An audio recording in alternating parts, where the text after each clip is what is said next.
ان الذين اتقوا بشکا خلق چې ویریږي د الله نه اذا مسهم چې کله ورسیږي دوی ته طائفه من الشیطان وسوسه د طرف د شیطان نه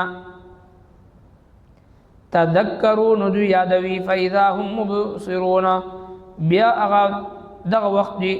هر څه ګوري و اخوانهم او د دوی رونه شیطانان یمدونهم دوی راکاږي فی الغی په گمراهی کی ثم لا یقصرون بیا دوی هیڅ کمی نه کوي پاږي و اذا لم تاتهم او کله چې رانوړي تدوی ته بیااتن سمعجزه قالوا نو دوی وای لو لجتبیتها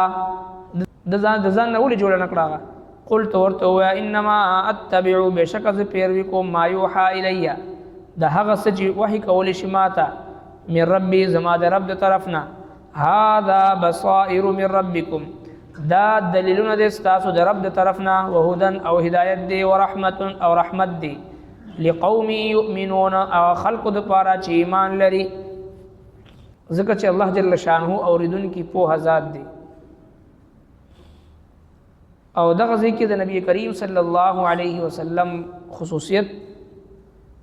اور باندې ذکر او اوس عام مسلمانانو ته دا حکم ملاویږي چې کله هم تاسو ته شیطانی وسوسه درشي نو د مسلمانانو متقیانو پرهیزګارانو خلکو چې کم جماعت دي متقیان خلق دي پرهیزګاران خلق دي نو هغه فورا د الله تبارک وتعالى طرف ته متوجي کی او کله نه کله چې د معمولی غفلت د وجنه یو ګناه طرف ته مایل شي په ګناه کې پریوزي نو بیا فورا چې د هغه ته ادراک کیږي او بیا رجوع ال الله د الله تبارک وتعالى طرف ته رجوع کوي دا سینه چې د ګناه په دلدل کې لګیای تر دې پورې چې دوی ته مرګ راشي دا سینه او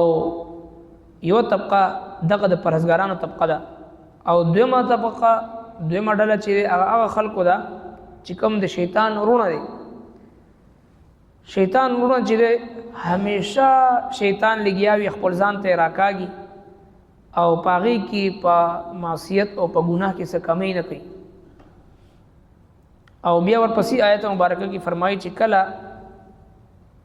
ته د دوی د خوخي معجزه را نوړي نو بیا دا خبره کوي چې یاره دا قرآن نعوذ بالله د ځان نه جوړ کړی شوی دی ته ورته ووایه چې زه اتباع نه کوم مګر د هغه څیز چې کوم ماته وحی کولی شي او دا ستاسو د رب دلیلونه دي دلایل دي دا هدایت دی د قرآن مجید رحمت دی د خلکو د پاره چې کوم ایمان وروړي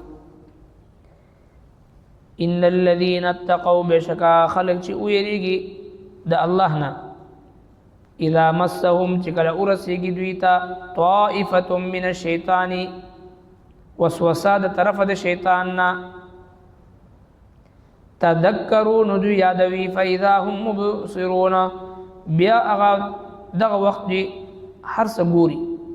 و اخوانهم او د دوی رونه شیطانان یمدونهم دوی راکاږي فی الغی په گمراهی کی ثم لا یقصرون بیا دوی هیڅ کمی نه کوي پاږي و اذا لم تاتهم او کله چې رانوړي تدوی ته بیااتن سمعجزه قالوا نو دوی وای لو لجتبیتها د ځان نه جوړ نکړه د ځان نه ولې جوړ نکړه قلت ورته ویا انما اتبع بشک ز پیروي کوم ما یوحى الی د هغه څه چې وحی کول شي ماته من ربي زما د رب د طرفنا هذا بصائر من ربكم دا دلیلونه د تاسو د رب د طرفنا وهدن او هدایت دی ورحمت او رحمت دی لقوم یؤمنون او خلق د پاره چې ایمان لري نو دې ځکه دوه قسم ډلې ذکر کیږي یو ډله هغه ده ان الذين اتقوا ربهم ان الذين اتقوا اذا مسهم طائف من الشيطان هغه خلق چې کوم متقیان دي د خپل رب نه یریدون کې خلق دي چې کوم ته پرهیزګاران او متقیان ویل شي نو هغه هم په ګناه کې پریوزي دا سینا چې هغه ګناه ورننه کې ګناه ورنه وشي خو چې کله ګناه کې پریوځي نو فوراً چې د الله تبارک وتعالى طرف ته متوجه شي.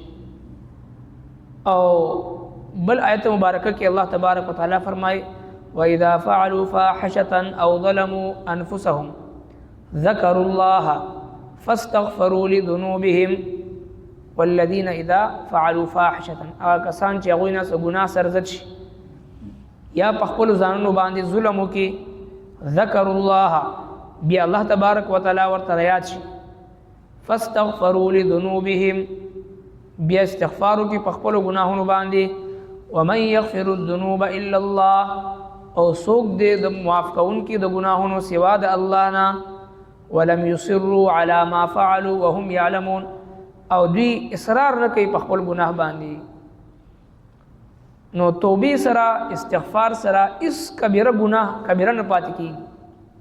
توبه او استغفار سره کبیره ګناه چې دا کبیره نه پاتې کیږي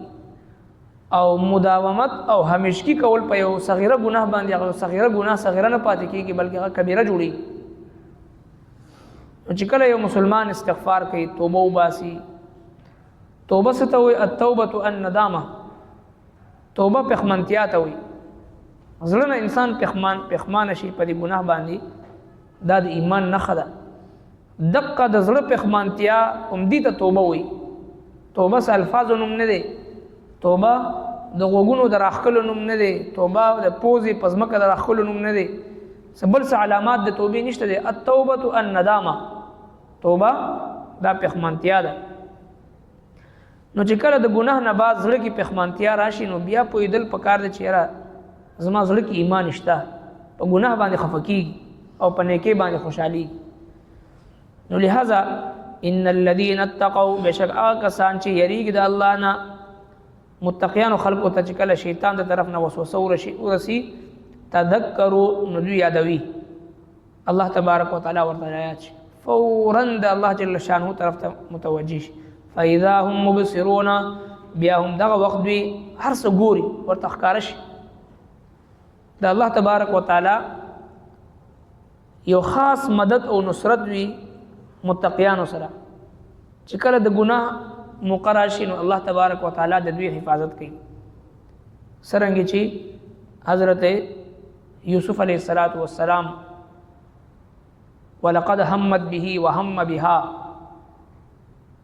التکی تنهایی و خلوت و حسن و جمال بل طرف ته شباب او ځواني عروج او منی کول والا اسوک نشتا. ولقد همت به وهم بها بتقضاء بشری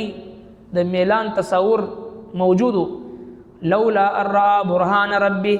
رب کائنات فرمایي چې ما خپل برهان او دلیل ورته وخو. مفسرین کرام لیکي یعقوب علیه السلام تصویر ورته الله جل شانه ورته ښکارا چې کله یوسف علیه السلام په هغه باندې نظر پرې وته فورا چې خپل ذات طرف ته متوجه شو رب کائنات طرف ته متوجه شو. یقینا په داسې وخت کې چې یو کس خپل پلار ویني او داسې پلار چې هغه نیکوکار او پرهیزګار او پیغمبر د زمانې وي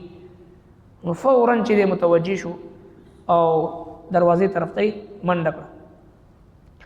نو څرنګه چې الله تبارک وتعالى هغه ته دا یو برهان وخور لولا ان را برهان ربي تر قیامت پورې د هر متقی پرهیزګار انسان سره الله تبارک وتعالى دا وعده کړی دا چې الله جل شانه د دوی د داسې حفاظت کوي د ګناهونو.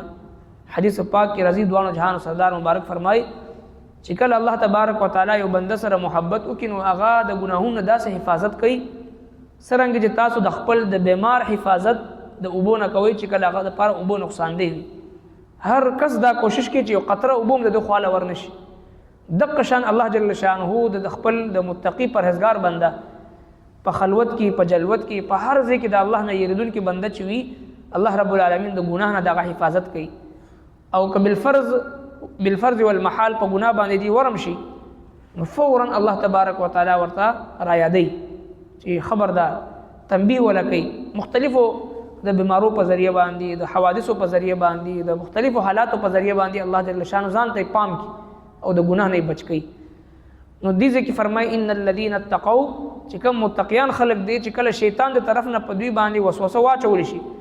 تذکروا دوی ته الله را یاد شي فاذا هم مبصرون بیا دوی په دغه وخت دی هر څه وګوري حقیقت ور باندې منکشف شي حقیقت ورته ښکاره شي